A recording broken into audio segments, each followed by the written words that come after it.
گھڑی رات کا 1 بجا رہی تھی اور میں بے چینی سے اپنی بیوی کا انتظار کر رہا تھا، مگر اسے میری پرواہ کہاں تھی۔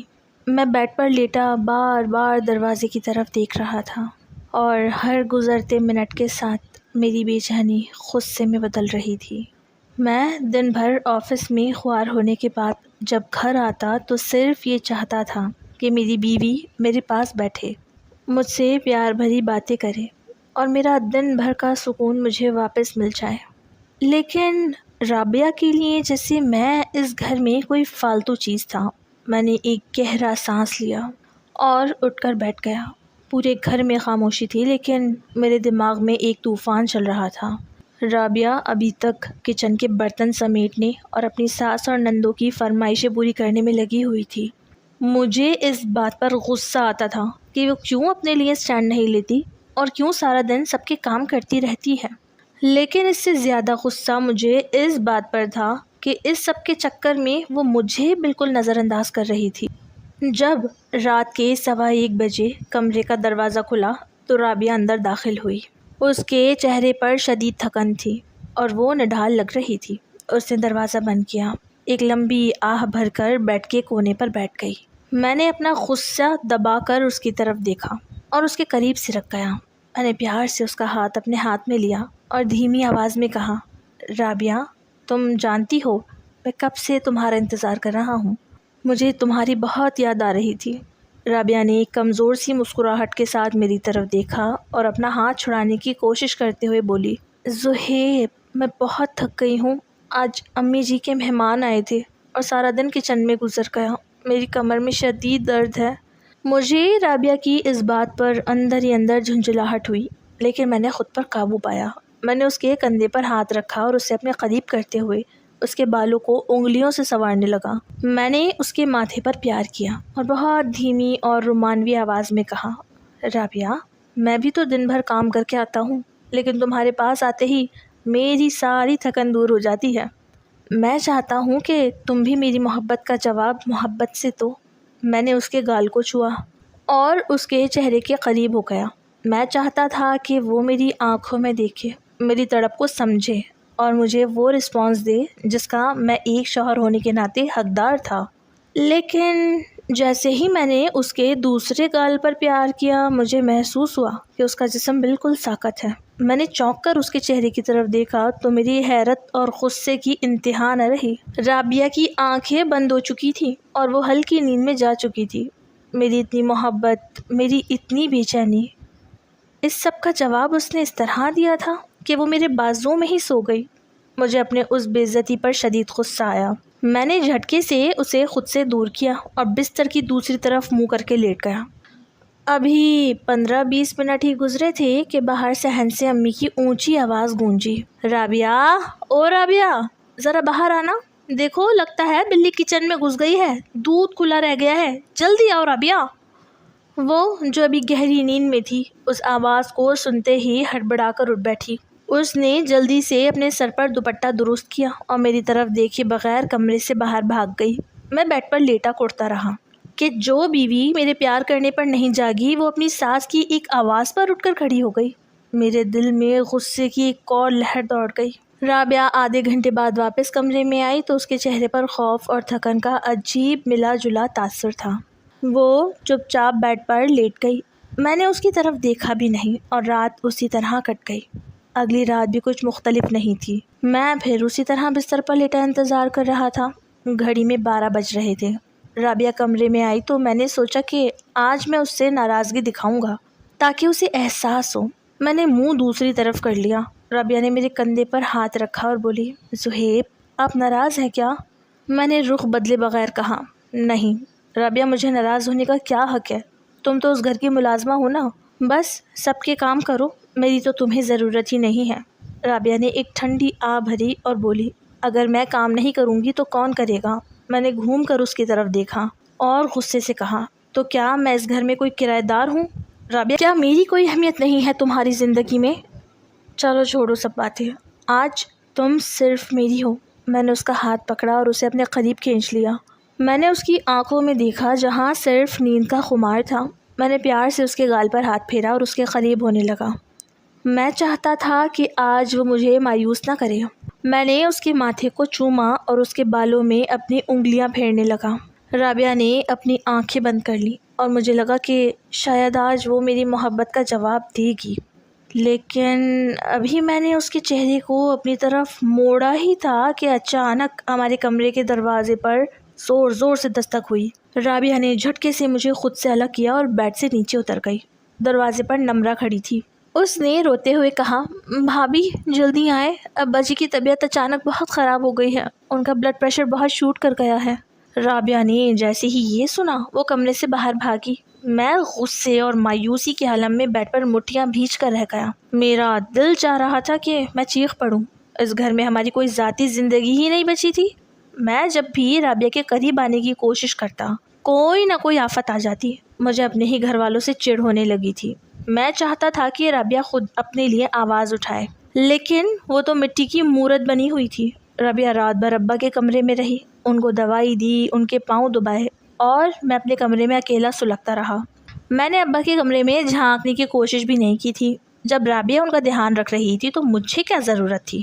مجھے لگنے لگا کہ رابعہ کو میری کوئی تڑپ ہی نہیں ہے۔ وہ بس اس گھر کے رشتوں میں اس طرح جکڑی ہوئی ہے کہ اسے میری محبت کی کوئی پرواہ نہیں۔ چوتھی رات کا منظر اس سے بھی زیادہ تکلیف دہ تھا۔ میں اس دن آفس کا کام جلدی ختم کر کے گھر آ گیا۔ میں نے سوچا تھا کہ شام کا وقت رابعہ کے ساتھ گزاروں گا، لیکن جیسے ہی میں گھر میں داخل ہوا میں نے دیکھا کہ لاؤنج میں مہمان بیٹھے ہوئے تھے۔ میری خالہ زاد بہنیں اور ان کے بچے آئے ہوئے تھے۔ پورا گھر چیخو پکار سے گونج رہا تھا، اور رابعہ کچن میں اکیلی پسینے میں شرابور سموسے اور پکوڑے فرائی کر رہی تھی۔ اس کے چہرے پر ہوائیاں اڑ رہی تھی کیونکہ ساس بار بار کچن میں جا کر اسے ٹوک رہی تھی۔ مہمانوں کے سامنے کوئی کمی نہیں رہنی چاہیے۔ میں اپنے کمرے میں جا کر بیٹھ گیا اور دروازہ بند کر لیا۔ مجھے شدید کوفت ہو رہی تھی کہ میں اپنی ہی بیوی سے ملنے کے لیے ترس رہا ہوں۔ رات کے 12 بجے مہمان آ گئے اور رابعہ کچن کے برتن دھو کر جب کمرے میں آئی تو اس کے پاؤں سوج چکے تھے۔ وہ بیڈ پر بیٹھنے کے بجائے فرش پر ہی بیٹھ گئی اور اپنی ٹانگیں دبانے لگی۔ میں نے بیڈ سے نیچے دیکھ کر کہا، رابعہ اوپر آ جاؤ، فرش پر کیوں بیٹھی ہو؟ اس نے روحاسی آواز میں کہا، زہیب میری ٹانگوں میں جان نہیں ہے، بہت زیادہ درد ہو رہا ہے۔ مجھے نرم بستر کی نہیں بلکہ تھوڑی تیز سخت زمین کی ضرورت ہے۔ پچھلے 8 گھنٹوں سے میں کھڑی ہوں۔ ساس نے نمرہ اور عائشہ کو کچن میں آنے ہی نہیں دیا کہ مہمانوں کے سامنے اچھا نہیں لگتا۔ میں نے ایک گہرا سانس لیا اور نیچے اتر کر اس کے پاس بیٹھ گیا۔ میں نے اس کے پیروں کو اپنے ہاتھ میں لیا اور ہلکے سے دبانے لگا۔ رابعہ نے چونک کر میری طرف دیکھا۔ اس کی آنکھوں میں شکر گزاری کے آنسو تھے۔ میں نے اس کے چہرے کو اوپر اٹھایا اور کہا، رابعہ میں تم سے بہت پیار کرتا ہوں۔ میں تمہاری تکلیف سمجھتا ہوں، لیکن تم میری تکلیف کیوں نہیں سمجھتی؟ میں نے اس کے لبوں کے قریب اپنے چہرے کو کیا اور اسے پیار کرنے لگا۔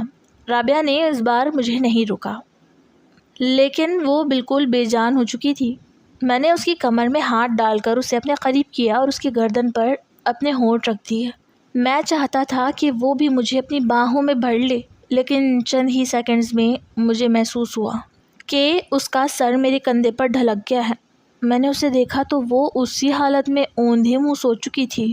اس کے جسم کی ساری توانائی ختم ہو چکی تھی۔ میں نے مایوسی سے اسے سیدھا لٹایا اور خود اٹھ کر کھڑا ہو گیا۔ مجھے لگا کہ میں ایک لاش سے محبت کرنے کی کوشش کر رہا ہوں جو کبھی میری محبت کا جواب نہیں دے سکتی۔ چند دن ایسے ہی میں نے خاموشی سے گزار دیے، اور پھر ایک رات میں نے ایک نیا طریقہ اپنایا۔ میں نے سوچا کہ شاید اگر میں رابعہ کو اس ماحول سے باہر لے جاؤں تو وہ مجھے رسپانس دے گی۔ میں نے آفس سے آتے ہی رابعہ سے کہا، رابعہ جلدی سے تیار ہو جاؤ، ہم باہر ڈنر پر جا رہے ہیں۔ رابعہ نے خوشی سے میری طرف دیکھا، لیکن ابھی وہ الماری سے کپڑے نکال ہی رہی تھی کہ امی کمرے میں داخل ہوئیں۔ انہوں نے غصے سے کہا، زہیب یہ کیا بدتمیزی ہے؟ رات کے 8 بج رہے ہیں اور تم رابعہ کو باہر لے جا رہے ہو؟ گھر میں رات کے کھانے کا کیا ہوگا؟ عائشہ کی طبیعت ٹھیک نہیں ہے اور تم دونوں اپنی عیاشی کے لیے نکل رہے ہو۔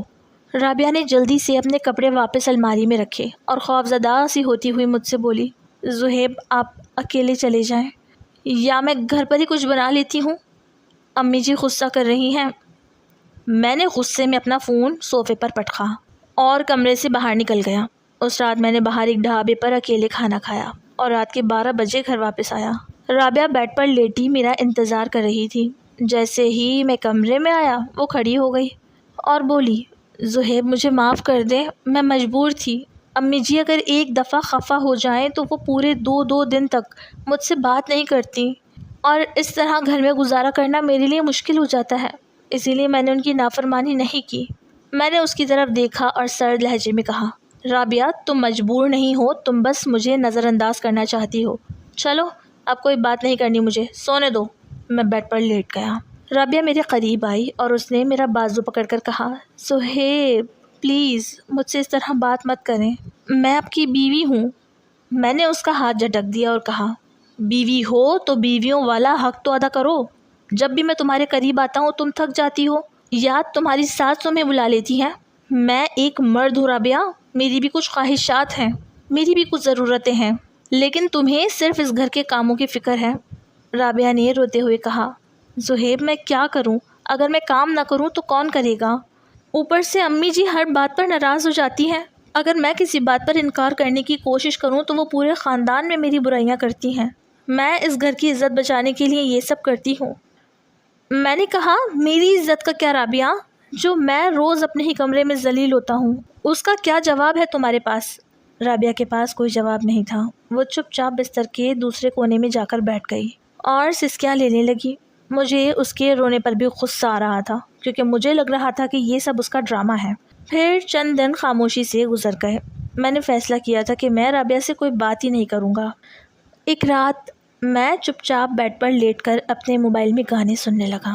رابعہ کمرے میں آئی تو اس نے مجھے اس طرح دیکھا جیسے وہ مجھ سے کچھ کہنا چاہتی ہو، لیکن میری سرد مہر دیکھ کر وہ بھی خاموش ہو گئی۔ وہ بیڈ پر لیٹی اور اس نے پیار سے اپنا ہاتھ میری چھاتی پر رکھا۔ میں نے اس کے ہاتھ کو دیکھا لیکن کوئی رد عمل نہیں دیا۔ رابعہ نے دھیمی آواز میں کہا، زہیب میں آج جلدی آ گئی ہوں، دیکھیں 11:30 بجے ہی میں فارغ ہو گئی ہوں۔ میں نے موبائل ایک طرف رکھا اور اس کی طرف گھوما۔ میں نے اس کے چہرے کو دیکھا اور اس کے قریب ہو گیا۔ میں نے اس کے بالوں کو چوما اور اسے اپنی باہوں میں جکڑ لیا۔ مجھے لگا کہ شاید آج ہماری دوریاں ختم ہو جائیں گی۔ میں نے اس کے گالوں کو چوما اور بہت محبت سے اس کے ساتھ وقت گزارنے لگا۔ رابعہ بھی اس بار میرا ساتھ دے رہی تھی، لیکن ابھی ہماری یہ محبت شروع ہی ہوئی تھی کہ اچانک لاؤنج سے ابا جی کے کھانسنے کی زور سے آوازیں آنے لگیں۔ وہ دمے کے مریض تھے اور ان کی کھانسی رکی نہیں رہی تھی۔ رابعہ نے جیسے ہی وہ آواز سنی اس کا پورا جسم اکڑ گیا۔ اس نے مجھ سے الگ ہونے کی کوشش کی۔ میں نے اسے مضبوطی سے پکڑ لیا اور کہا، رابعہ ابا جی کو عائشہ دیکھ لے گی، تم مت جاؤ۔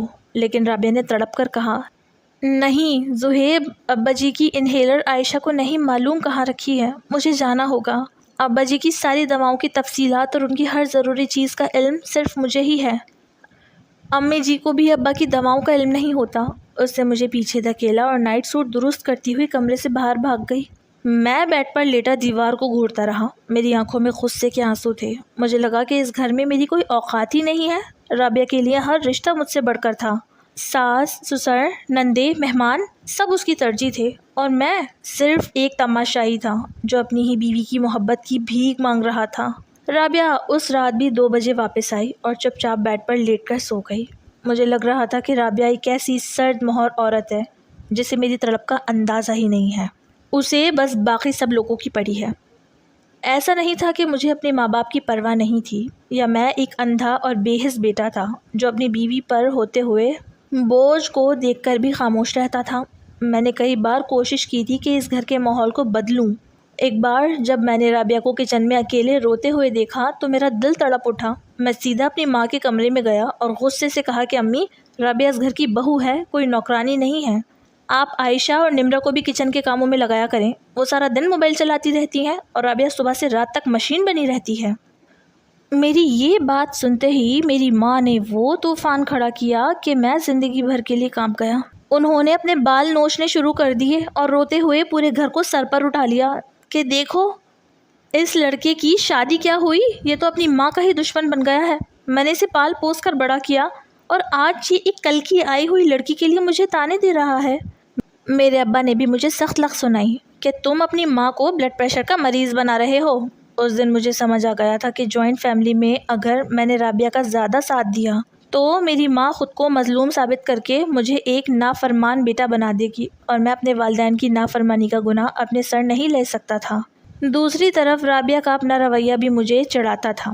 جب میں اس سے کہتا کہ رابعہ تم خود امی کے سامنے کیوں نہیں بولتی، تم کیوں ہر کام کے لیے ہاں کر دیتی ہو، تو وہ آگے سے ہاتھ جوڑ کر کہتی کہ زہیب خدا کے لیے آپ خاموش رہا کریں، میں نہیں چاہتی کہ میری وجہ سے آپ کا اپنے گھر والوں سے جھگڑا ہو، امی جی بوڑھی ہیں، میں کام کر لوں گی۔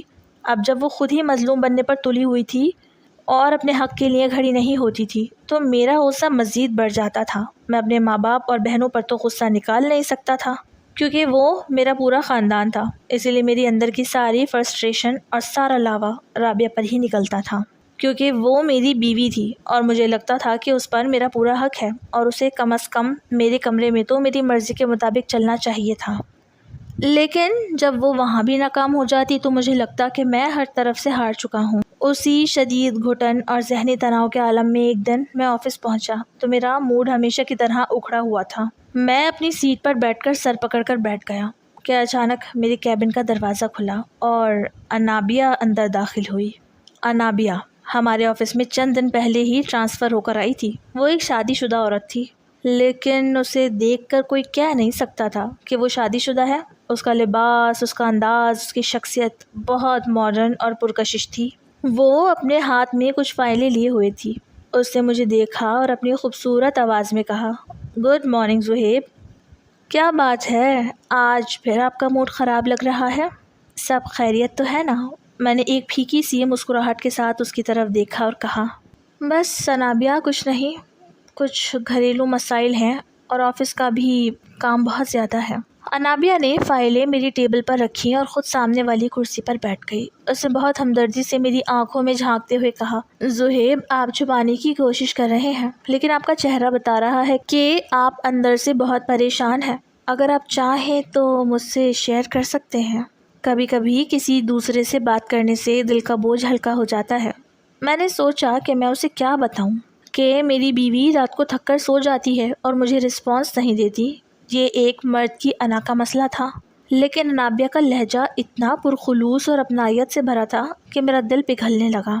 میں نے کہا، انابیہ بس شادی شدہ زندگی کے کچھ ایسے مسائل ہوتے ہیں جنہیں انسان کسی کو بتا بھی نہیں سکتا اور خود اندر ہی اندر گھٹتا رہتا ہے۔ انابیہ نے ایک گہرا سانس لیا اور اپنے ہاتھ کی انگلیوں کو آپس میں پھنساتے ہوئے بولی، میں آپ کی بات بالکل سمجھ سکتی ہوں زہیب، کیونکہ میں خود بھی ایک شادی شدہ عورت ہوں اور میری زندگی میں بھی سب کچھ ویسا نہیں ہے جیسا دنیا کو نظر آتا ہے۔ میرے شوہر بھی مجھے وہ وقت اور توجہ نہیں دیتے جس کی مجھے ضرورت ہوتی ہے۔ جب انابیہ نے اپنے ازدواجی مسائل کا ذکر کیا تو مجھے لگا جیسے مجھے کوئی ہمدرد مل گیا ہو۔ مجھے لگا کہ دنیا میں صرف میں ہی اکیلا نہیں ہوں جو اپنی شادی شدہ زندگی سے ناخوش ہے، بلکہ یہ خوبصورت اور ماڈرن عورت بھی اسی طرح کی محرومی کا شکار ہے۔ اس دن ہمارے درمیان پہلی بار آفس کے کام سے ہٹ کر کوئی ذاتی بات ہوئی تھی، اور یہی وہ شروعات تھی جس نے میرے دل میں انابیہ کے لیے ایک نرم گوشہ پیدا کر دیا تھا۔ اس کے بعد سے ہمارا روز کا معمول بن گیا کہ جب بھی آفس میں وقت ملتا ہم دونوں ایک دوسرے سے اپنے دل کی باتیں شیئر کرتے۔ میں اسے بتاتا کہ رابعہ کس طرح سارا دن گھر کے کاموں میں لگی رہتی ہے اور میرے لیے اس کے پاس وقت نہیں ہوتا، اور انابیہ مجھے تسلی دیتی اور کہتی کہ زہیب آپ جیسے مخلص اور پیار کرنے والے مرد کی قدر اس عورت کو نہیں ہے، اسے تو آپ کا شکر گزار ہونا چاہیے تھا۔ انابیہ کی یہ باتیں میرے زخموں پر مرہم کا کام کرتی تھی اور مجھے رابعہ کے خلاف مزید پکا کر دیتی تھی۔ آہستہ آہستہ یہ باتیں آفس سے نکل کر موبائل پر میسیجز تک پہنچ گئیں۔ اب میں رات کو جب بیڈ پر لیٹتا اور رابعہ دوسری طرف منہ کر کے سو جاتی تو چپ چاپ اپنا موبائل نکال لیتا اور انابیہ کو میسج کر دیتا۔ انابیہ بھی جاگ رہی ہوتی، وہ فوراً جواب دیتی۔ ہماری باتیں اب صرف دکھ سکھ شیئر کرنے تک محدود نہیں رہی تھی، بلکہ ان میں اب ایک الگ ہی رنگ شامل ہو چکا تھا۔ میں اسے گندے اور غیر اخلاقی میسیجز بھیجنے لگا جن کا جواب وہ بھی پوری گرم جوشی سے دیتی تھی۔ وہ مجھے فل لفٹ کرواتی تھی اور مجھے لگنے لگا تھا کہ جو سکون مجھے اپنے گھر میں اپنی بیوی سے نہیں ملا وہ مجھے انابیہ سے مل رہا ہے۔ میں رابعہ کی معصومیت اور اس کی قربانیوں کو بالکل بھول چکا تھا۔ انابیہ کے ساتھ میری یہ گفتگو اب محض ایک رسمی جان پہچان نہیں رہی تھی، بلکہ وہ آہستہ آہستہ میری زندگی کا سب سے اہم حصہ بنتی جا رہی تھی۔ آفس کا وقت اب میرے لیے کسی سزا کی طرح نہیں تھا، بلکہ میں صبح اٹھتے ہی آفس جانے کے لیے بے چین ہو جاتا تھا، کیونکہ مجھے معلوم تھا وہاں کوئی ہے جو میرا انتظار کر رہا ہے، جو میری پرواہ کرتا ہے۔ ایک دن میں اپنے کیبن میں بیٹھا کمپیوٹر پر کچھ کام کر رہا تھا کہ اچانک دروازہ کھلا اور انابیہ اندر آئی۔ اس کے ہاتھ میں خوبصورت سا ٹفن باکس تھا۔ اس نے مسکراتے ہوئے میری طرف دیکھا اور کہا، زہیب، مجھے معلوم ہے آپ اکثر صبح ناشتہ ٹھیک سے نہیں کر کے آتے اور گھر سے لنچ بھی نہیں لاتے، اسی لیے آج میں نے خاص طور پر آپ کے لیے اپنے ہاتھوں سے کباب اور پراٹھے بنائے۔ میں نے حیرت اور خوشی سے اسے دیکھا اور کہا، انابیہ، اس کی کیا ضرورت تھی؟ آپ نے کیوں اتنی زحمت کی؟ انابیہ نے ٹفن باکس میری ٹیبل پر رکھا اور خود ہی کرسی کھینچ کر میرے بالکل قریب آ کر بیٹھ گئی۔ اس نے اپنی بڑی بڑی آنکھوں سے میری طرف دیکھا اور دھیمی آواز میں کہا، زہیب، آپ کے لیے زحمت کیسی؟ مجھے اچھا لگتا ہے آپ کا خیال رکھنا، اور پھر اگر ایک دوست دوسرے دوست کے لیے کھانا بھی نہ بنائے تو پھر دوستی کیسی؟ میں نے جب اس کے ہاتھ کا بنا ہوا کھانا کھایا تو وہ واقعی بہت لذیذ تھا۔ میں نے اس کی تعریف کی تو وہ کھلکھلا کر ہنس پڑی۔ اس کی ہنسی میں ایک عجیب سا جادو تھا جو میرے پورے وجود کو اپنی لپیٹ میں لے رہا تھا۔ کھانا کھانے کے بعد میں نے اپنا ہاتھ ٹیبل پر رکھا تو انابیہ نے اچانک اپنا نرم و نازک ہاتھ میرے ہاتھ پر رکھ دیا۔ اس کا یہ لمس اتنا اچانک تھا کہ میرے دل کی دھڑکن تیز ہو گئی۔ اس نے ہنستے ہوئے میرا ہاتھ ہلکے سے دبایا اور کہا، زہیب، آپ کتنے اچھے ہیں، کاش میرے شوہر بھی آپ کی طرح مخلص ہوتے۔ وہ تو بس اپنے بزنس میں مگن رہتے ہیں اور انہیں میری کوئی پرواہ ہی نہیں ہے۔ میں انابیہ کے اس لمس اور اس کی باتوں میں اس قدر کھو گیا تھا کہ مجھے آفس کے ماحول کا بھی ہوش نہیں رہا۔ میں نے اس کا ہاتھ کو چھوڑنے کے بجائے مزید مضبوطی سے تھام لیا اور کہا، انابیہ، مخلص تو تم ہو جو میری اتنی پرواہ کرتی ہو، ورنہ میرے اپنے گھر میں تو مجھے پوچھنے والا کوئی نہیں ہے۔ اس دن کے بعد سے انابیہ نے مجھے حد سے زیادہ وقت دینا شروع کر دیا تھا۔ وہ اکثر کام کے بہانے میری کیبن میں ہی بیٹھی رہتی اور جب بھی کوئی دوسرا ملازم اندر آنے لگتا تو وہ بڑی چالاکی سے باتیں بدل دیتی۔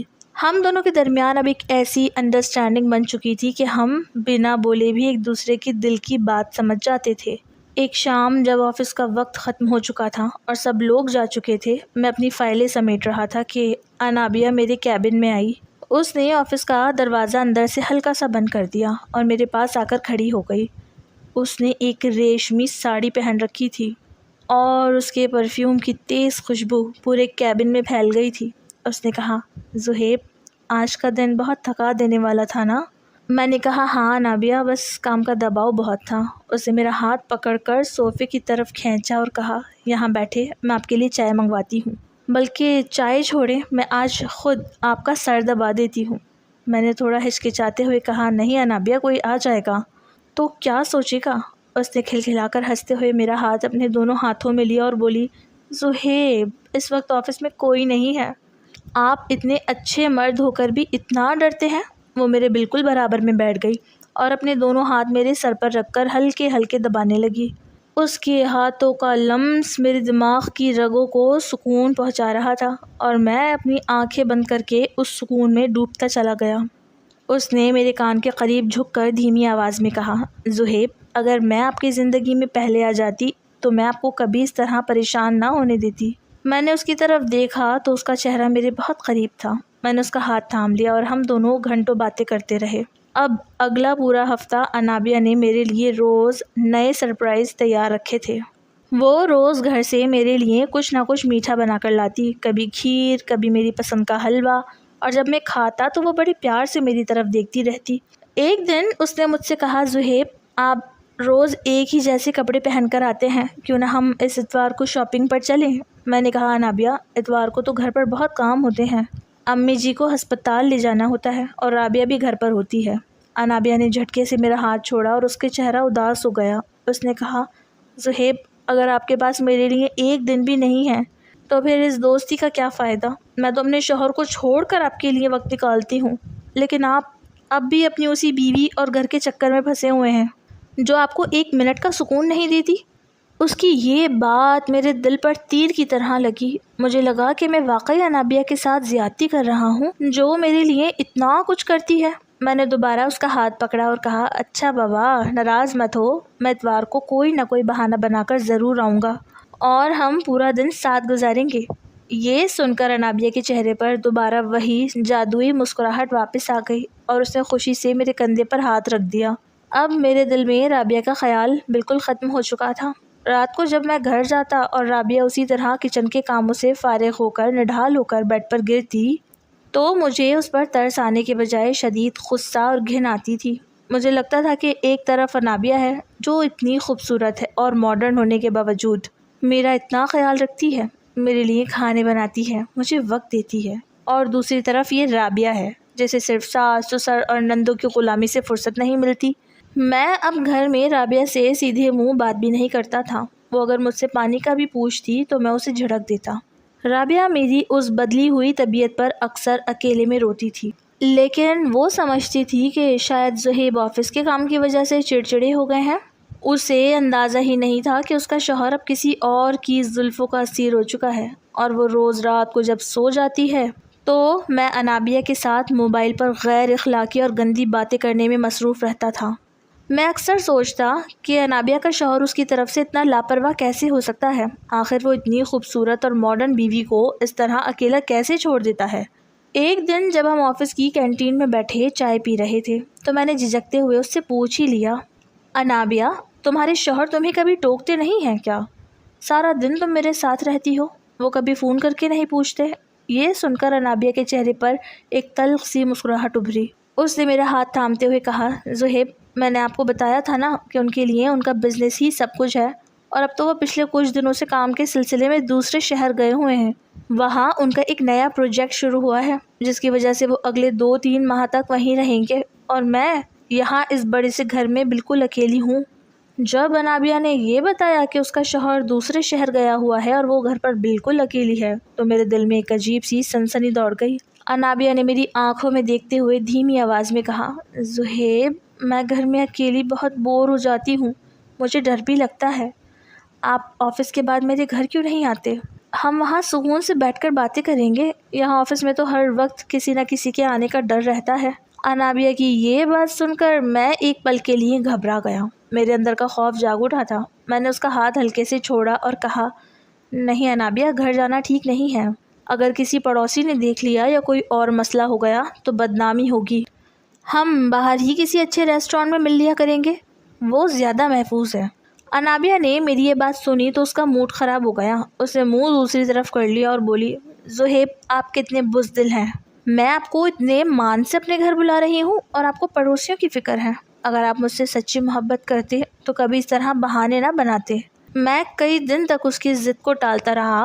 وہ جب بھی مجھے اپنے گھر بلاتی میں کوئی نہ کوئی بہانہ بنا کر منع کر دیتا اور اسے باہر کسی پارک یا ریسٹورینٹ میں ملنے پر راضی کر لیتا، لیکن انابیہ بھی ہار ماننے والی نہیں تھی۔ اس نے مجھے اپنے سحر میں اس طرح جکڑ لیا تھا کہ اب میرا اس کے بغیر گزارا ممکن ہی نہیں تھا۔ وہ رات کو جب مجھے موبائل پر میسیجز کرتی تو بار بار اکیلے پن کا رونا روتی اور کہتی کہ کاش اس وقت تو میرے پاس ہوتے۔ ایک رات جب گھڑی میں 2 بج رہے تھے اور رابعہ ہمیشہ کے لیے دھکن سے چور میرے برابر میں گہری نیند سو رہی تھی، میرا موبائل وائبریٹ ہوا۔ میں نے دیکھا تو انابیہ کا میسیج تھا۔ اس نے لکھا تھا، زہیب، آج رات مجھے بہت تیز بخار ہے اور گھر میں مجھے پانی دینے والا بھی کوئی نہیں ہے۔ مجھے اس وقت تمہاری بہت ضرورت ہے، کیا تم کل آفس کے بعد میرے گھر آؤ گے؟ میں اب مزید صبر نہیں کر سکتی۔ اگر تم کل بھی نہ آئے تو میں سمجھوں گی کہ تمہارے دل میں میرے لیے کوئی جگہ ہے ہی نہیں۔ انابیہ کا یہ میسیج پڑھ کر میرا دل پگھل گیا۔ مجھے رابعہ پر شدید غصہ آیا جو میرے ساتھ ہو کر بھی میرے لیے نااہل تھی، اور دوسری طرف انابیہ تھی جو بیماری میں بھی مجھے یاد کر رہی تھی۔ میں نے فوراً جواب ٹائپ کیا، انابیہ، تم پریشان مت ہو، کل میں آفس کا کام جلدی ختم کر کے ایک اہم فائل دینے کے بہانے تمہارے گھر ضرور آؤں گا، بس تم اپنا خیال رکھو۔ میں اب انابیہ کی عزت کے سامنے پوری طرح ہار چکا تھا۔ اگلے دن آفس میں میرا دل کسی کام میں نہیں لگ رہا تھا۔ میری نظریں بار بار گھڑی کی سوئیوں پر جا ٹکتی تھی۔ جیسے ہی آفس کا وقت ختم ہوا میں نے جلدی سے اپنی فائلیں سمیٹی اور کلاک روم میں جا کر آئینے کے سامنے کھڑا ہو گیا۔ میں نے اپنے بال درست کیے، پرفیوم کی ایک تیز خوشبو اپنے کپڑوں پر چھڑکی اور خود کو آئینے میں دیکھ کر ایک گہرا سانس لیا۔ میرے دل کی دھڑکنیں تیز ہو رہی تھیں اور ایک عجیب سی سنسنی میرے پورے وجود میں دوڑ رہی تھی۔ میں آفس سے نکلا اور سیدھا انابیہ کے بتائے ہوئے پتے کی طرف اپنی بائک دوڑا دی۔ راستے بھر میرے ذہن میں رابعہ کا خیال ایک بار بھی نہیں آیا۔ مجھے تو بس انابیہ کا وہ معصوم سا چہرہ یاد تھا جو بیماری میں اکیلا تھا۔ جب میں اس کے پوش علاقے میں واقع ایک خوبصورت بنگلے کے سامنے پہنچا تو میرا دل زور زور سے دھڑک رہا تھا۔ میں نے بائک ایک طرف کھڑی کی اور گیٹ کے اندر داخل ہو کر مین دروازے پر لگی گھنٹی بجا دی۔ چند سیکنڈ کے بعد دروازہ کھلا اور جیسے ہی میری نظر انابیہ پر پڑی میری سانسیں وہیں رک گئیں۔ انابیہ کسی بیمار عورت کی طرح بالکل نہیں لگ رہی تھی، بلکہ وہ اس وقت ایک انتہائی خوبصورت اور دلکش لباس میں ملبوس تھی۔ اس کا وہ چمکدار لباس اس کے پورے وجود کی رعنائیوں کو کھول کر بیان کر رہا تھا۔ اس کے کھلے بال اس کے کندھوں پر بکھرے ہوئے تھے اور اس کے چہرے کا میک اپ اور ہونٹوں کی سرخی اسے کسی اپسرا کی طرح دکھا رہی تھی۔ اس کے پورے جسم سے ایک مسحور کن خوشبو آ رہی تھی جس نے مجھے وہیں پاگل کر دیا۔ میں نے حیرت سے اسے دیکھا اور ابھی میں کچھ بولنے ہی والا تھا کہ انابیہ نے ایک جادوئی مسکراہٹ کے ساتھ میرا ہاتھ اپنے نرم ہاتھوں میں لے لیا۔ اس نے مجھے ایک زوردار جھٹکے سے اندر کھینچا اور دروازہ اندر سے بند کر کے لاک کر دیا۔ اس کا یہ انداز اتنا اچانک تھا کہ میں بس اسے دیکھتا ہی رہ گیا۔ وہ میرا ہاتھ پکڑے ہوئے مجھے سیدھا لاؤنج سے گزار کر اپنے بیڈ روم کی طرف لے گئی۔ اس کا بیڈ روم بھی اسی کی طرح بہت ماڈرن اور خوبصورت تھا، جہاں ہلکی مدھم روشنی جل رہی تھی اور ماحول میں ایک عجیب سا رومانس پھیلا ہوا تھا۔ اس نے مجھے بیڈ پر بٹھایا اور خود بالکل میرے برابر میں لیٹ گئی۔ اس کا یہ قرب میرے ہوش اڑانے کے لیے کافی تھا۔ میں نے اس کے چہرے کی طرف دیکھا اور ہچکچاتے ہوئے پوچھا، انابیہ تم تو کہہ رہی تھی کہ تمہیں بہت تیز بخار ہے اور تم بیمار ہو، لیکن تم تو بالکل ٹھیک لگ رہی ہو، اور یہ سب کیا ہے؟ انابیہ نے کھلکھلا کر ہنستے ہوئے اپنی بڑی بڑی آنکھیں میری آنکھوں میں ڈال دیں اور بہت پیار سے میرے گال پر ہاتھ پھیرتے ہوئے بولی، زہیب تم کتنے بھولے ہو، میں کوئی بیمار نہیں تھی، میں تو بس تمہیں اپنے پاس اس گھر میں بلانا چاہتی تھی۔ تم روز کوئی نہ کوئی بہانہ بنا کر مجھے ٹال دیتے تھے اور باہر ملنے کا کہتے تھے۔ تم ہی بتاؤ ہم کب تک اس طرح آفس کے کیبنوں اور باہر کے ریسٹورینٹس میں دور دور رہتے؟ میں تھک گئی تھی اس دوری سے، اسی لیے میں نے یہ جھوٹ بولا تاکہ تم سب کچھ چھوڑ کر میرے پاس چلے آؤ۔ اب بتاؤ کیا میں نے غلط کیا؟ انابیہ کی یہ باتیں سن کر میرے دل سے رابعہ کا رہا سہا خوف بھی ختم ہو گیا۔ مجھے لگا یہ عورت مجھ سے کتنی سچی محبت کرتی ہے کہ مجھے پانے کے لیے اس نے اتنا بڑا جھوٹ بولا۔ میں نے اس کا ہاتھ تھام لیا اور اس کے اور قریب ہو گیا۔ انابیہ نے ایک شوخ نظر مجھ پر ڈالی اور آہستہ سے میرے قریب ہوتے ہوئے میرے شرٹ کے اوپر کے بٹن کھولنا شروع کر دیے۔ اس کی انگلیاں جب میری جلد کو چھو رہی تھی تو میرے پورے جسم میں ایک کرنٹ سا دوڑ رہا تھا۔ اس نے میری شرٹ کا ایک ایک بٹن بڑی نزاکت سے کھولا اور پھر آہستہ آہستہ میری شرٹ میرے کندھوں سے اتار دی۔ میں اب پوری طرح اس کے سحر میں اندھا ہو چکا تھا۔ میرے اندر کا مرد پوری طرح جاگ اٹھا تھا اور میں بہکنے لگا تھا۔ میں نے اس کی کمر میں ہاتھ ڈالا اور اسے اپنے قریب کر لیا۔ ہم دونوں کے بیچ اب کوئی دوری نہیں بچی تھی۔ میں اس کے چہرے کو چومنے لگا اور ہم دونوں کے درمیان اب بہت زیادہ گندی اور غیر اخلاقی باتیں شروع ہو گئیں۔ میں وہ سب کچھ بول رہا تھا جو میں نے کبھی رابعہ سے کہنے کا سوچا بھی نہیں تھا۔ انابیہ میری ہر بات پر ہنس رہی تھی اور مجھے اور زیادہ اکسا رہی تھی۔ وہ میرے وجود کو پوری طرح اپنے قابو میں کر چکی تھی۔ جب ماحول بہت زیادہ گرم ہو گیا تو انابیہ نے اچانک بیڈ سائڈ ٹیبل سے LED کا ریموٹ اٹھایا اور سامنے لگی بڑی اسکرین پر ایک انتہائی گندی غیر اخلاقی مووی پلے کر دی۔ اس مووی کے مناظر دیکھ کر میرا ذہن بالکل سن ہو گیا اور میری عقل پر پردہ پڑ گیا۔ انابیہ نے مجھے بیڈ پر بالکل سیدھا لٹا دیا۔ میں اس وقت اپنی شرٹ کے بغیر بالکل بے سود بیڈ پر لیٹا ہوا تھا۔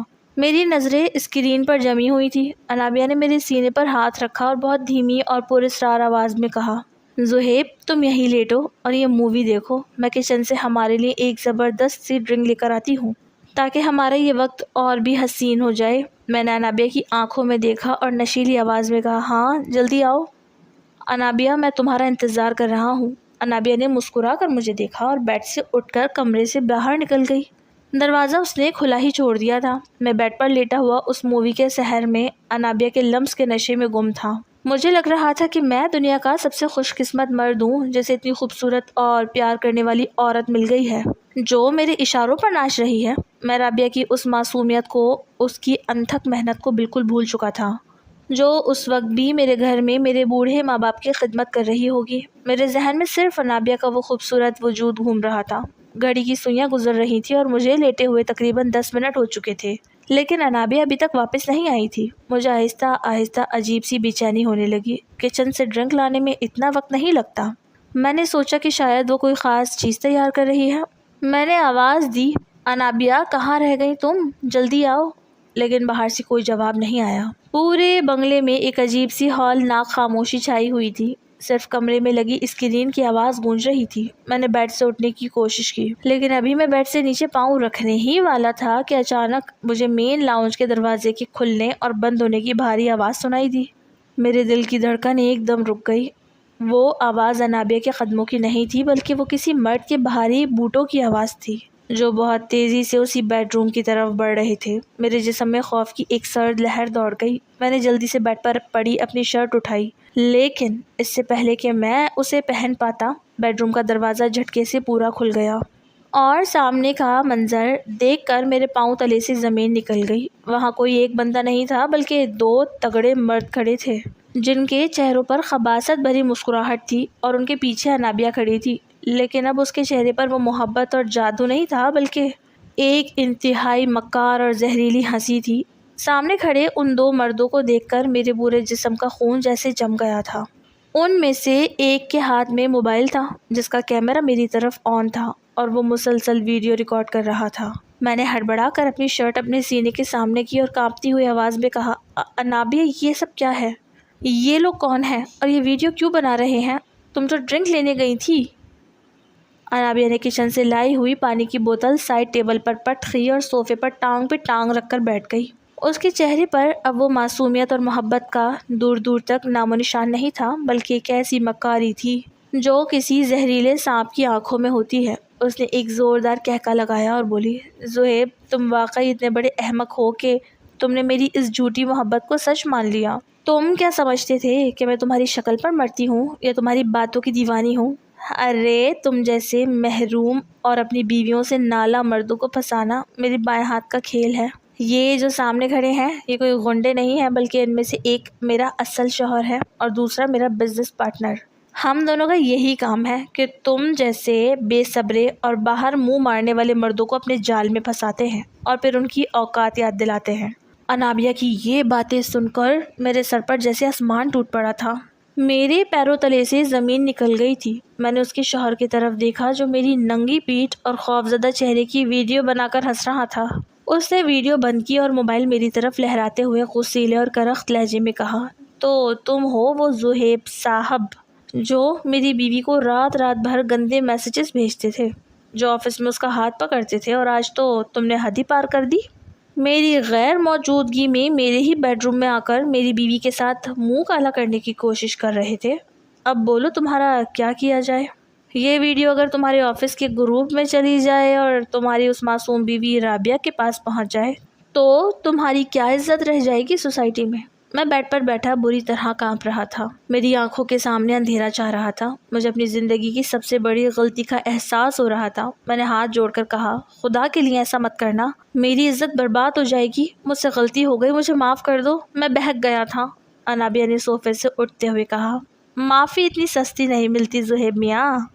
تم نے پچھلے 1 مہینے میں مجھے جو میسج بھیجے ہیں ان سب کے اسکرین شاٹس ہمارے پاس محفوظ ہیں، اور یہ جو ویڈیو بھی میرے شوہر نے بنائی ہے یہ اس بات کا پکا ثبوت ہے کہ تم یہاں کس نیت سے آئے تھے۔ اگر تم چاہتے ہو کہ یہ سب کچھ تمہارے گھر والوں اور تمہارے آفس تک نہ پہنچے تو تمہیں اس کی قیمت چکانی ہوگی۔ اس کے شوہر نے آگے بڑھ کر میری شرٹ کا کالر پکڑا اور مجھے بیڈ سے نیچے گرا دیا۔ اس نے کہا، سیدھی طرح 5 لاکھ روپے کا انتظام کرو، اگر کل صبح تک رقم نہ ملی تو یہ ویڈیو سوشل میڈیا پر ہوگی اور تمہاری معصوم بیوی رابعہ تمہاری یہ کرتوت دیکھے گی۔ میں فرش پر گرا ہوا آنسو بہا رہا تھا۔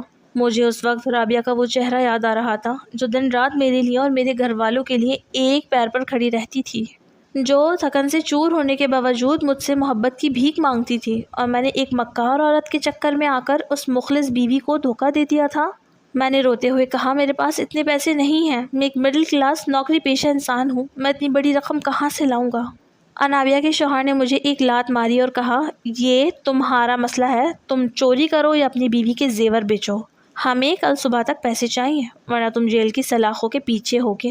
انہوں نے مجھے دھکے دے کر گھر سے باہر نکال دیا۔ میری شرٹ کے بٹن ٹوٹے ہوئے تھے اور میں پاگلوں کی طرح سڑک پر کھڑا رو رہا تھا۔ میں کسی طرح اپنی بائک سنبھال کر گھر کی طرف روانہ ہوا۔ راستے بھر مجھے اپنی گاڑی کے آئینے میں اپنا ہی چہرہ ایک گنہگار کی طرح نظر آ رہا تھا۔ جب میں اپنے گھر کے دروازے پر پہنچا تو رات کے 11 بج رہے تھے۔ میں نے کانپتے ہاتھوں سے دروازہ کھولا۔ سامنے لاؤنج میں رابعہ ہمیشہ کی طرح میرے ابا کے پاؤں دبا رہی تھی اور میری ماں پاس بیٹھی تسبیح پڑھ رہی تھی۔ رابعہ نے جیسے ہی مجھے دیکھا وہ فوراً کھڑی ہو گئی۔ اس نے میرے بکھرے ہوئے بال اور ٹوٹی ہوئی حالت دیکھی تو اس کے چہرے پر شدید پریشانی پھیل گئی۔ وہ بھاگتی ہوئی میرے پاس آئی اور میرا ہاتھ پکڑ کر بولی، زہیب کیا ہوا آپ کی یہ حالت کیسے ہو گئی؟ کہیں ایکسیڈنٹ تو نہیں ہو گیا؟ آپ ٹھیک تو ہے نا؟ رابعہ کا یہ خلوص، یہ فکر دیکھ کر میرا دل اندر سے پھٹ گیا۔ میرا جی چاہ رہا تھا کہ میں اس کے قدموں میں گر جاؤں اور چیخ چیخ کر روؤں کہ رابعہ میں کتنا بڑا گنہگار ہوں، میں کتنا ذلیل انسان ہوں کہ تم یہاں میرے باپ کی خدمت کر رہی ہو اور میں باہر ایک عورت کے بستر پر اپنی عقل ہار کر آیا ہوں۔ میں نے رابعہ کا ہاتھ جھٹک دیا کیونکہ مجھے اپنے وجود سے اب گھن آ رہی تھی۔ میں نے روکھے پن سے کہا، کچھ نہیں ہوا، بس بائک گر گئی تھی، میں سونے جا رہا ہوں۔ میں اپنے کمرے میں آیا اور بیڈ پر اوندھے منہ لیٹ کر رونے لگا۔ رابعہ میرے پیچھے کمرے میں آئی اور اس نے میرے کندھے پر ہاتھ رکھا۔ اس کی آنکھوں میں میرے لیے سچی محبت اور درد تھا۔ وہ بولی، زہیب آپ مجھ سے کیوں چھپا رہے ہیں؟ آپ کی شرٹ کے بٹن ٹوٹے ہیں اور آپ رو رہے ہیں، مجھے بتائیں کیا بات ہے؟ میں آپ کی بیوی ہوں، آپ کا دکھ نہیں بانٹوں گی تو کس کا بانٹوں گی؟ رابعہ کی یہ باتیں میرے دل پر خنجر کی طرح لگ رہی تھی۔ میں جتنا اسے دیکھتا تھا میرا پچھتاوا اتنا ہی بڑھتا چلا جاتا تھا۔ مجھے سمجھ نہیں آ رہا تھا کہ میں کل صبح تک 5 لاکھ روپے کا انتظام کہاں سے کروں گا، اور اگر میں نے پیسے نہ دیے تو میری عزت کا جنازہ نکل جائے گا۔ میں رات بھر بستر پر کروٹیں بدلتا رہا اور رابعہ میرے پاس بیٹھی میرے سر پر ہاتھ پھیرتی رہی۔ وہ سمجھ رہی تھی کہ میں بائک کے حادثے کی وجہ سے پریشان ہوں، لیکن اسے کیا معلوم کہ اس کے شوہر اپنی ہی ہوس کے حادثے میں اپنی عزت اور ایمان سب کچھ گنوا چکا ہے۔ میں اندر ہی اندر خون کے آنسو رو رہا تھا اور عبرت کی اس آگ میں جل رہا تھا جس کا کوئی انجام مجھے نظر نہیں آ رہا تھا۔ اگلی صبح میرے لیے کسی قیامت سے کم نہیں تھی۔ بلیک میلرز کے فون بار بار میرے موبائل پر آ رہے تھے اور مجھے دھمکیاں دی جا رہی تھی کہ اگر اگلی 1 گھنٹے میں رقم نہ ملی تو وہ ویڈیو انٹرنیٹ پر اپلوڈ کر دی جائے گی۔ میں اندر سے بالکل مر چکا تھا، میرے پاس کوئی راستہ نہیں بچا تھا۔ میں اپنے ہی کمرے میں گھٹنوں کے بل بیٹھ کر رونے لگا۔ رابعہ جب کمرے میں چائے لے کر آئی تو اس نے مجھے اس حال میں دیکھا تو اس کے ہاتھ سے ٹرے چھوٹ کر گر گئی۔ وہ بھاگتی ہوئی میرے پاس آئی اور مجھے کندھوں سے پکڑ کر اٹھانے کی کوشش کرنے لگی۔ اس نے روتے ہوئے کہا، زہیب خدا کے لیے مجھے بتائیں کیا بات ہے؟ آپ اس طرح کیوں رو رہے ہیں؟ آپ کو کس چیز کا خوف ہے؟ مجھے بتائیں، میں آپ کی بیوی ہوں، آپ کی ہر مصیبت اپنے سر لے لوں گی۔ رابعہ کا یہ جملہ میرے دل پر کسی تپتے ہوئے لوہے کی طرح لگا۔ میں اب مزید جھوٹ نہیں بول سکتا تھا، گناہ کا بوجھ میری روح کو کچل رہا تھا۔ میں نے رابعہ کے ہاتھ پکڑے اور پھوٹ پھوٹ کر روتے ہوئے اسے سب کچھ سچ سچ بتا دیا۔ میں نے اسے بتایا کہ کس طرح میں نے اس کی تھکن کو، اس کی بے رخی سمجھا، کس طرح میں نے آفس کی انابیہ سے موبائل پر گندی باتیں شروع کی، اور کس طرح میں کل رات اس کے گھر گیا جہاں اس کے شوہر اور بزنس پارٹنر نے میری ویڈیو بنا لی اور اب وہ 5 لاکھ روپے مانگ رہے ہیں۔ میری یہ بات سن کر رابعہ کے چہرے کا رنگ بالکل سفید پڑ گیا۔ وہ ایسے پیچھے ہٹی جیسے اس نے کسی انسان کو نہیں بلکہ کسی درندے کو دیکھ لیا ہو۔ اس کی آنکھوں سے آنسو رک گئے اور اس کے چہرے پر ایک ایسی خاموشی چھا گئی جو طوفان سے پہلے کی ہوتی ہے۔ اس نے مجھے ایک اجنبی کی طرح دیکھا اور بغیر کچھ بولے الماری کی طرف بڑھی اور اپنا سوٹ کیس نکال کر اس میں اپنے کپڑے رکھنے لگی۔ میں پاگلوں کی طرح اس کے پیچھے بھاگا اور اس کے پیروں میں گر گیا۔ میں نے کہا، رابعہ خدا کے لیے مجھے چھوڑ کر مت جاؤ، مجھ سے بہت بڑا گناہ ہو گیا، مجھے معاف کر دو، میں ان بلیک میلرز سے نمٹ لوں گا، بس تم میرا ساتھ مت چھوڑو رابعہ۔ اس نے اپنے پیر میرے ہاتھوں سے چھڑائے اور ایک سرد اور مضبوط آواز میں کہا، زہیب اب بہت دیر ہو چکی ہے، میں نے تمہارے ساتھ نکاح کیا تھا، تمہاری محبت میں تمہارے پورے گھر والوں کی ذمہ داری اٹھائی تھی۔ صبح 4 بجے سے رات 12 بجے تک میں اس گھر میں ایک ملازمہ کی طرح پستی رہی، صرف اسی لیے کہ تم مجھ سے راضی رہو، تمہاری ماں کے طعنے سنے، تمہاری بہنوں کے نخرے اٹھائے، تمہارے باپ کی بیماریاں سنبھالی، لیکن جب تم ہی میرے نہیں رہے تو میں اس گھر میں اب کیوں رہوں گی؟ میں یہاں کس حیثیت سے رکوں؟ اب میری یہاں کوئی جگہ نہیں ہے۔ اگر وہ لڑکی بلیک میلر نہ نکلتی بلکہ واقعی تمہیں اپنا آپ سونپ دیتی تو تم پوری طرح مجھ سے بے وفائی کر چکے ہوتے۔ اب کس بات کے لیے رو رہے ہو اور کس چیز کی معافی مانگ رہے ہو؟ رابعہ نے اپنا بیگ بند کیا اور میری آنکھوں میں آنکھیں ڈال کر کہا، تم روز رات کو مجھے کہتے تھے نا کہ میں سرد مہر ہوں میں تمہیں رسپانس نہیں دیتی، میں تھک کر سو جاتی ہوں۔ تم نے کبھی سوچا کہ میں کیوں تھکتی ہوں؟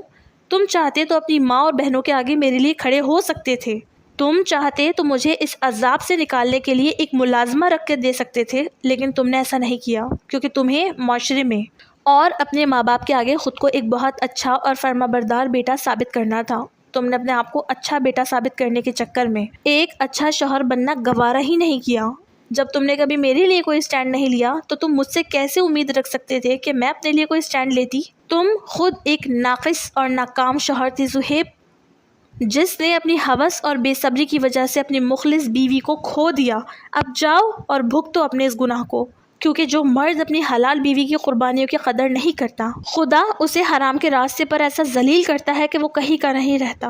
رابعہ نے اپنا بیگ اٹھایا اور کمرے سے باہر نکل گئی۔ میری ماں اور بہنوں نے اسے روکنے کی کوشش کی، لیکن اس نے پیچھے مڑ کر بھی نہیں دیکھا۔ وہ ہمیشہ کے لیے اس گھر سے جا چکی تھی اور میں وہیں فرش پر بیٹھا اپنی بربادی کا ماتم کر رہا تھا۔ بلیک میلرز کی دھمکیاں، رابعہ کے طعنے اور میرا اپنا پچھتاوا اب میری زندگی کا مقدر بن چکے تھے۔ میں نے اپنی ایک مخلص بیوی کو کھو کر یہ سبق سیکھ لیا تھا کہ گھر کی عزت اور مخلص شریک حیات کی بے قدری کرنے والے مرد کا انجام دنیا اور آخرت دونوں میں صرف ذلت اور عبرت ہی ہوتا ہے۔